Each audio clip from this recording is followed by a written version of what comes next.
शिवसेना आणि राष्ट्रवादी या राज्यातील प्रमुख दोन पक्षात पडलेल्या फुटीनंतरची पहिली विधानसभा निवडणूक मंगळवारी जाहीर झाली। पक्ष फुटीनंतर झालेल्या लोकसभा निवडणुकीत उद्धव ठाकरे आणि शरद पवार यांनी आपली ताकद दाखवून दिली होती।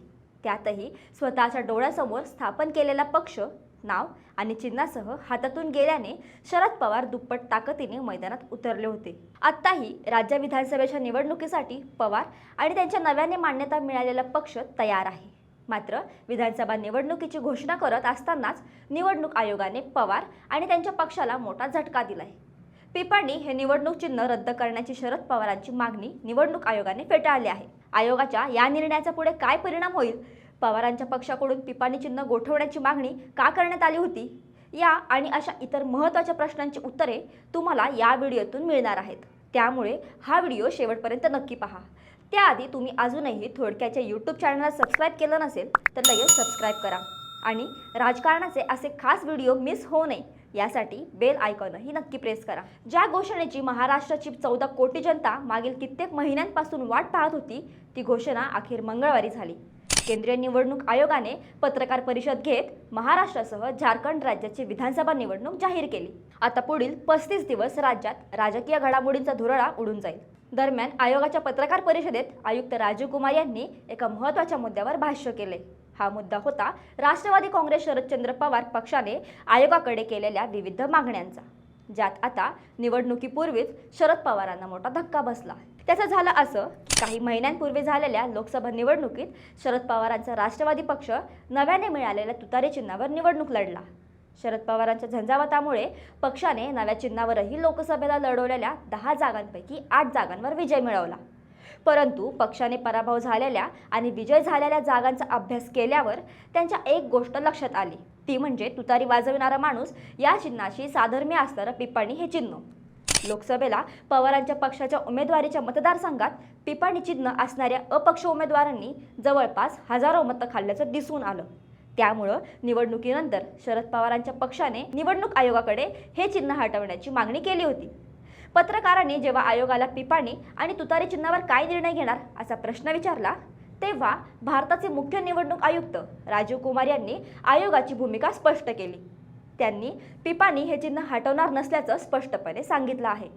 शरद पवार यांच्या राष्ट्रवादीने 2 मागण्या केल्या होत्या। या तुतारी वाजवणारा माणूस हे चिन्ह मोठं करण्याची त्यांची मागणी होती। त्यावर पहिली मागणी आम्ही मान्य केली असून तुतारी चिन्ह स्पष्ट आणि मोठं करण्यात आले। मात्र तुतारी वाजविणारा माणूस आणि पिपाणी ही दोन्ही चिन्हे वेगळी असल्याचे त्यांनी म्हटले आहे। याचाच अर्थ आता लोकसभेप्रमाणेच विधानसभा निवडणुकीतही पिपाणी आणि तुतारी हे दोन्ही चिन्ह कायम असणार आहेत। अर्थात शरद पवारांच्या पक्षाला आता मतदारसंघातील पिपाणीवरही लक्ष ठेवावे लागणार आहे। निवडणूक आयोगाने शरद पवारांच्या पक्षाची मागणी अयोग्य ठरवली। मात्र पिपाणी चिन्ह हटवण्याची मागणी करताना पवारांच्या पक्षाने जी आकडेवारी दिली होती ती अत्यंत महत्त्वाची आहे। पक्ष फुटीनंतर शरद पवारांच्या पक्षाला तुतारी वाजविणारा माणूस हे चिन्ह लोकसभेसाठी मिळालं होतं।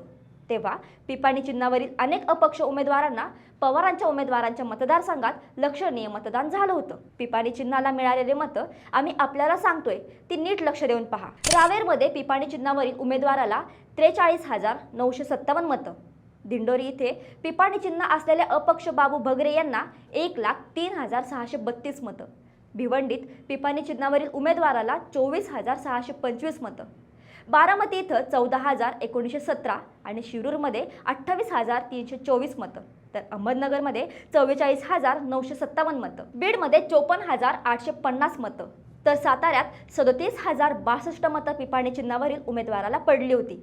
साताऱ्याची जागा तर पिपाणीमुळे गेल्याचं आजही बोललं जाते। त्यामुळेच पवारांच्या पक्षाने पिपाणी चिन्ह गोठवण्याची मागणी केली होती। परंतु आयोगाच्या नकारघंटेमुळे विधानसभा निवडणुकीतही हीच पिपाणी शरद पवारांच्या पक्षासाठी डोकेदुखी ठरणार असल्याचं दिसतंय। दरम्यान शरद पवार यांनीही या सर्व प्रकरणावरून आपली भूमिका मांडली आहे। चिन्हाबाबत काय निर्णय घ्यायचा या संबंधीचा अधिकार निवडणूक आयोगाला आहे। निवडणूक आयोग हीच फायनल अथॉरिटी नसल्याने त्यांच्या निर्णयापुढे आपण काहीही करू शकत नाही। आपल्याला काही करताही येणार नाही। त्यांचा निर्णय मान्य करावा लागेल, किंबहुना आता त्यांचा निर्णय सहन करावा लागेल, अशी शेलक्या शब्दातील प्रतिक्रिया शरद पवारांनी दिली आहे। तुम्हाला निवडणूक आयोगाचा हा निर्णय योग्य वाटतोय का? आम्हाला कमेंट करून नक्की सांगा। हा व्हिडिओ महत्त्वाचा वाटत असेल तर तो आता इतरांना शेअर करा। तसेच असेच महत्त्वाचे विषयांवरील व्हिडिओ पाहण्यासाठी थोडक्यातला सबस्क्राईब करायला विसरू नका.